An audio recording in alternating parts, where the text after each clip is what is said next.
The American touring circuit of the early 1960s was not built around comfort.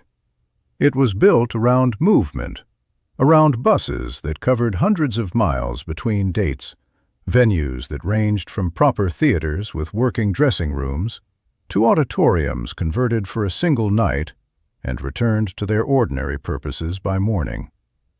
It was a world with its own economy, its own rules, its own culture, and it required adjustment from everyone who wanted to stay on it long enough to build something worth building. Anna Mae Bullock was adjusting. She was traveling those years with Ike Turner's Kings of Rhythm, performing for audiences across the South and Midwest, and the voice that would eventually carry the name Tina Turner was already fully present, already doing what it would spend the next 5 decades doing to rooms. But she was also, in the particular way of young artists who have the talent before they fully have the understanding, watching everything. The circuit placed her in proximity to people she could not otherwise have studied. Records existed. Radio reached places the tours did not. But records and radio were not the same as standing in a wing while another performer worked a room. While you could see their face and their body and the band behind them, and while you could track what the house was doing in response, how the room shifted and when, what the audience did with what was being given to them. The circuit gave her this.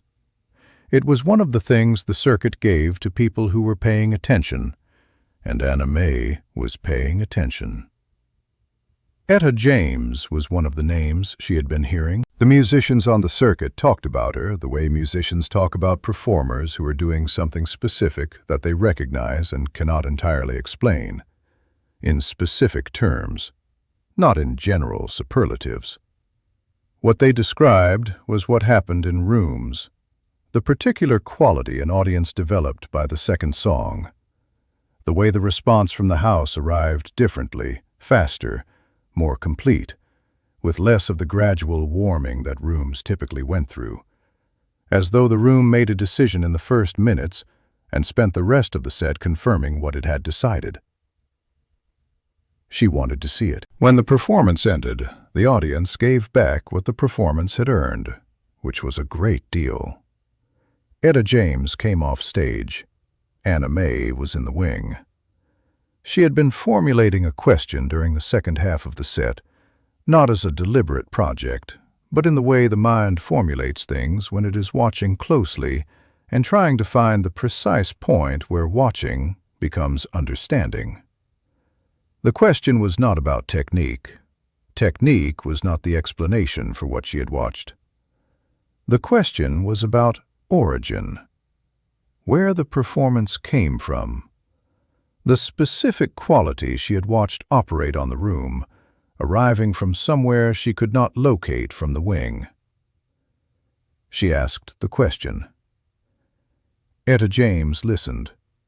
There was a pause, the specific pause of someone who has been asked to describe something they have never needed to put in words before. When a thing has always been done from instinct, naming it requires a different kind of access than the instinct itself requires. Then Etta answered. 2 sentences.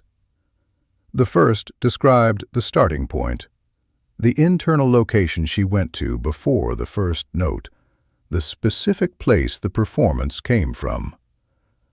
The second described what she did from that starting point, how she let the song move through her without the layer of management that most performance placed between the internal location and the external result. The answer was not a lesson. It was a description. Given the way Etta James gave most things, directly, without adjusting the edges, without managing the impact of what she was saying for the comfort of the person who had asked, exactly as much as the question required, nothing more. Anna Mae stood with those two sentences after Etta had turned and moved toward where the rest of the evening was waiting. She was not processing them analytically. She was holding them. In the way you hold something that has given you access to something you already had without knowing where it was. The occasion arose on a night when both acts were at the same venue, one of those convergences the circuit occasionally produced when promotional territories overlapped and multiple acts found themselves in the same building. Anna Mae positioned herself in the wing where she had learned to stand when she was watching, to understand rather than simply to watch. Slightly forward of center stage, with a sightline that covered the performer and a portion of the house at the same time. What she was watching for was not the thing the musicians had described. She knew the description was accurate from the first minutes. The room did exactly what she had been told rooms did. What she was watching for was something behind the description, the place the performance was originating from. She tracked specific things, the way Etta moved through the opening of a song, not with the controlled deliberateness of someone calculating their first impression, but with the quality of a person who was already inside the song before the first note, had arrived somewhere before the performance began, and was now simply allowing the room to see what was already happening. The first verse was not a build. It was the revelation of something already present. She watched the lower register of the voice. In the lower register, most performers made a decision about how much to commit, because the lower register was closer and more exposed, and managing it required a choice: go fully into it or soften the approach. Most performers softened.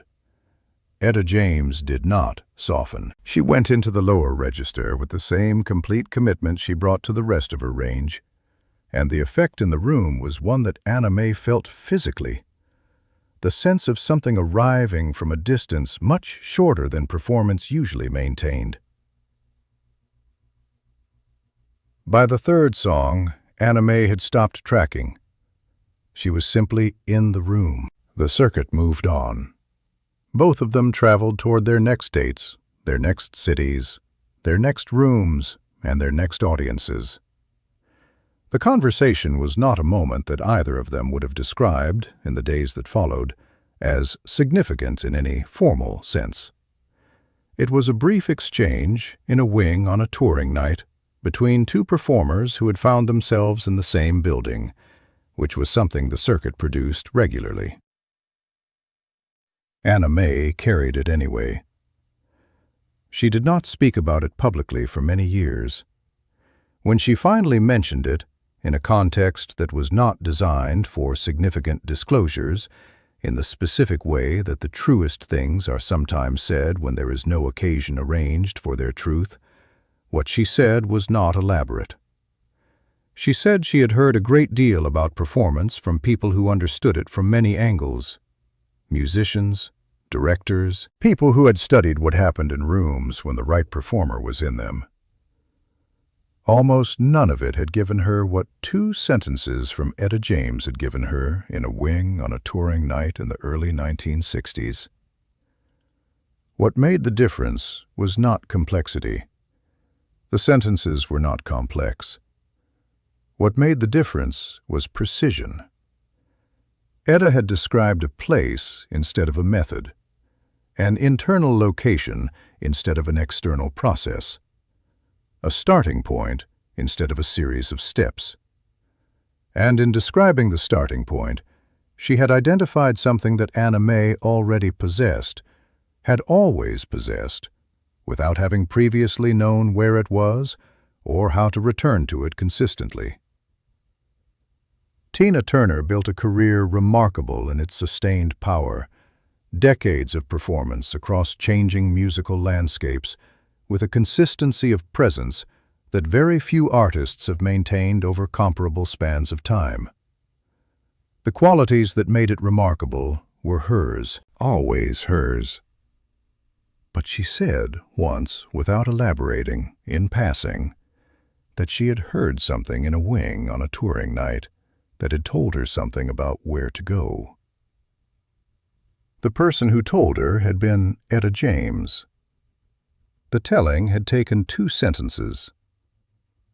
Etta James spent the rest of her life giving the same answer to the same question in the only language she had full access to, which was not words.